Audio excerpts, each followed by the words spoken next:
No cash. It's a trend that's growing in popularity worldwide.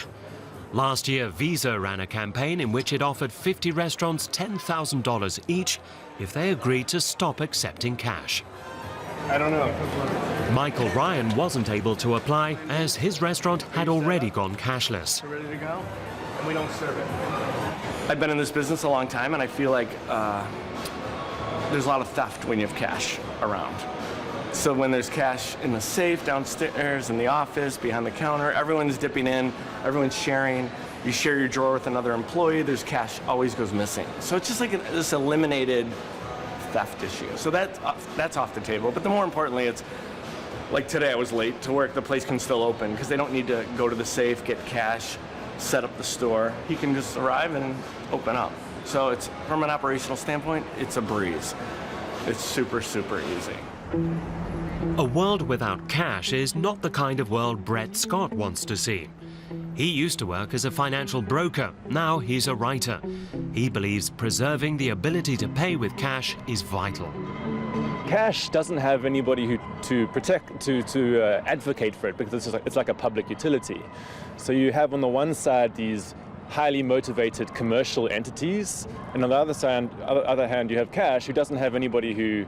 Everybody uses it, but it doesn't have an official spokesperson, or it doesn't have a marketing department. So it's a kind of an unfair battle. He came over from Britain to attend a conference at Columbia University in New York. The question on the agenda here, is this the end of cash? Developed this concept of premature champagne.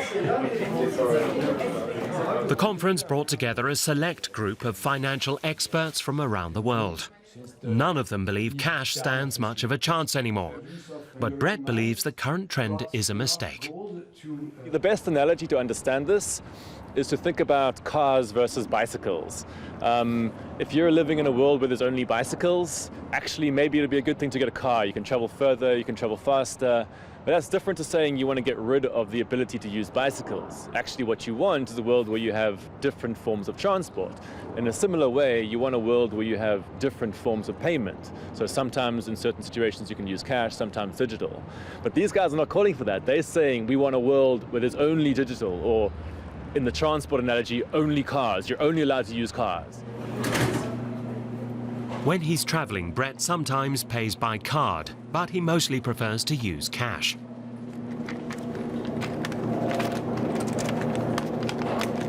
This machine does accept cash in theory. Only right now, it appears to be on strike. They might force me to use my bank account. They got to swipe it instead. It's going to send a message to my bank in England and tell a bunch of stuff to them. They're going to alter all their databases before I can get this thing here. And they're going to log this as well. They'll be able to see this. So now there's this third party who's going to watch what I'm doing. But this machine's forcing me to do it. Finally, we got it. So what role does data play in the whole drive to go cashless?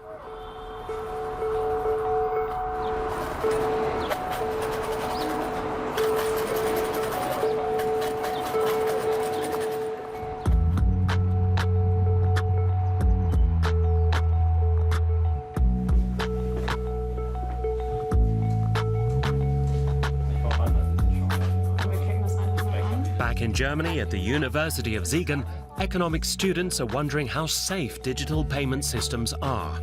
Could we become completely transparent just by doing our shopping? Where companies know everything about us. Every time I think, oh no, who will my data be passed on to now? It depends on what website you were on. But often things happen very fast and you've no choice. When I think about it, I pay more without cash than with. That's just the way things are moving somehow. We live in Europe, where we have strict data protection laws. So I tend to just be trusting and take the easy way out. There's also this aspect that everyone does it. You think it can't be that bad if it's so widespread. I think that's a key aspect. Right now, Germany is still very much a society that likes cash. But the example from Sweden shows how quickly things can change. It's an issue for two reasons. Firstly, because in many cases you have no choice, which takes some getting used to for people of my age. But secondly, it raises concern because we're losing an element of freedom here. We're allowing ourselves to be monitored. At the university canteen, students have always paid for their meals in cash. First, they purchase a voucher, then they collect their food. But here too, things are changing. So you're paying cash. Students can now pay with an app on their smartphone. So you're paying with Blue Code? Okay. You still have to check their plates to make sure you've got it right.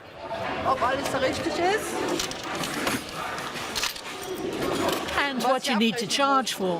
Hello. One hot pot, okay. Blue Code? As long as they're ready, it's super fast. So what do the students think? It was super easy and it really saved time. But we were just saying we didn't notice how much it cost. The app doesn't show you that. The money's just deducted straight from your bank account. So I have to look at my bank app to double-check how much I just paid. They might get rid of the person that sells the food vouchers. So there's a question of jobs. But okay, that's a separate issue. Contactless payment is not yet an issue in Susanna Schlecher's money van. She believes that's a good thing. Every day she sees how many older people already struggle with doing bank payments online or negotiating ATMs. Don't worry, take your time. It was because you made a mistake before that the card recorded it, but we've deleted that now, so it's okay. I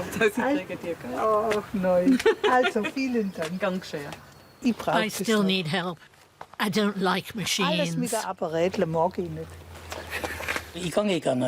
don't like using the machine. I don't trust it.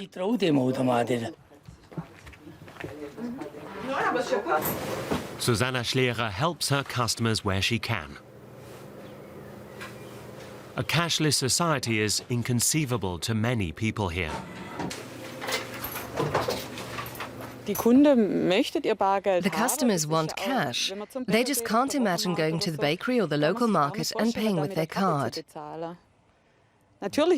Obviously, there are pros and cons. But if the customers want cash, then I'll bring it to them. Back at the bank itself in the town of Heidenheim, staff have to deal with huge amounts of coins and notes.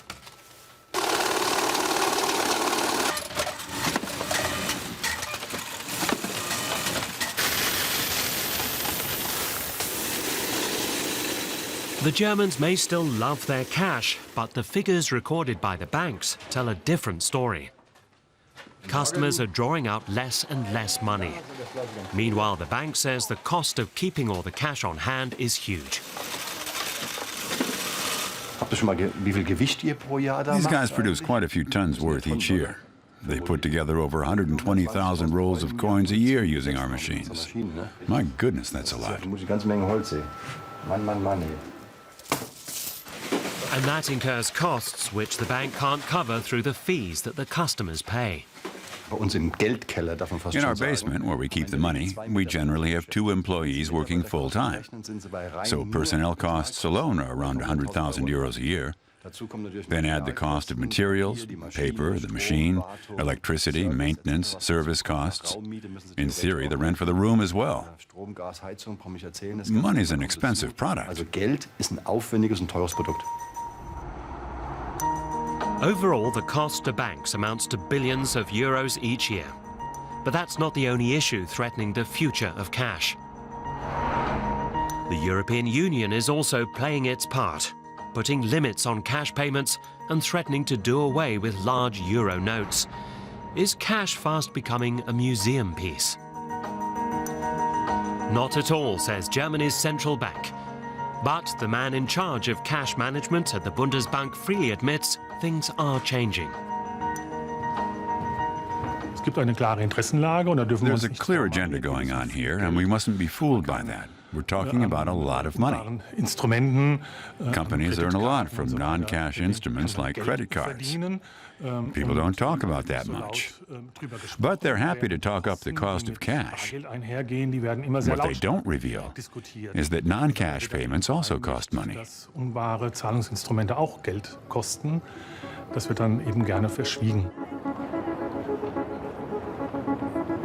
Credit card companies like Visa and MasterCard, as well as online payment services like PayPal and the German company PayDirect, earn their money by charging fees for each transaction.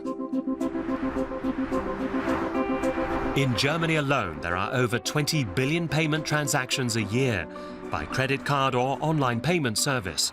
It's a global goldmine yielding over €1 trillion a year. Kenneth Rogoff is a professor of economics at Harvard University and a former chief economist for the International Monetary Fund. He says having a cash system also aids crime and tax evasion. I think it's not that cash is bad, we should always have it, but large notes, the days when we need them are gone. And mostly they're not used for anything good. Even in Germany, a lot of the businesses that only take cash, that's for a reason. They're, not paying all their taxes. People want to get payments in cash. They don't want to pay taxes. In some cases, don't want to have regulations. And I think the balance is shift where more and more of cash is used for that purpose and not so much for legal activities. Rogoff wants to see a world where there are only coins and small denomination bills for everyday use. He believes all larger payments should be made electronically so they can be monitored. It should bother the government that they're printing these large bills and they don't know where they go. It should bother U.S. regulators that many apartments in New York, Los Angeles, Miami sell for buckets of cash. I mean, really, is that because they're afraid of banks? Is that because, they don't, want to go to the inconvenience of going to the bank and getting a check or doing electronic transfer? No, I think we all know why the payments were made in cash, and that's something we should make more difficult. As one of the world's leading economists, his arguments have global influence.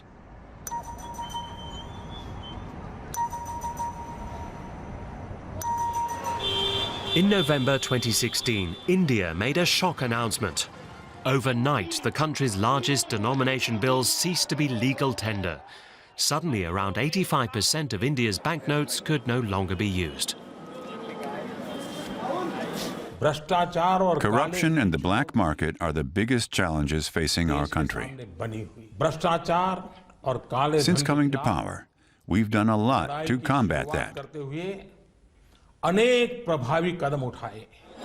For days, there was chaos on the streets. Huge lines formed outside banks as panicked citizens sought to exchange their banknotes. What made it worse was that anyone wanting to change significant amounts was required to do so via a bank account, something that hundreds of millions of ordinary Indians didn't have. I can't get any money. The government is killing us with this program. I haven't slept for 3 days. You can't imagine the pressure I'm under. But the government initiative was certainly successful in one thing. It forced many Indians to start using a credit card and various payment apps. One common argument is that it's a good thing that millions of people in poorer countries now have bank accounts and access to credit and digital payment systems. That's certainly the opinion of Tidar Wald, head of an organization called the Better Than Cash Alliance. We're promoting the shift from cash to digital payments because we believe there are benefits for development, for well-being, to improve people's life by moving from cash to digital payments. He says the way things were done in India was perhaps not so ideal, but he still believes the direction is the right one. They have started a plan called Digital India, which means they're promoting the use of technology into government services. And all of those combined have created a great platform for government, local government, national government, for companies, and for individuals to start being more included in the economy. And being at the UN, we believe that we can be a neutral convener among governments, among companies, and among people to make sure that this shift is done in the best possible way. The Better Than Cash Alliance does indeed operate under the umbrella of the United Nations and works closely with international organizations. But is it really neutral and independent? Its members include companies like Visa and MasterCard, global corporations like H&M, Unilever and Gap. They're mainly interested in one thing: making a profit. The initiative is also supported by numerous governments and foundations, including that of Microsoft founder Bill Gates. The Better Than Cash Alliance wants to see people around the world living in cashless societies.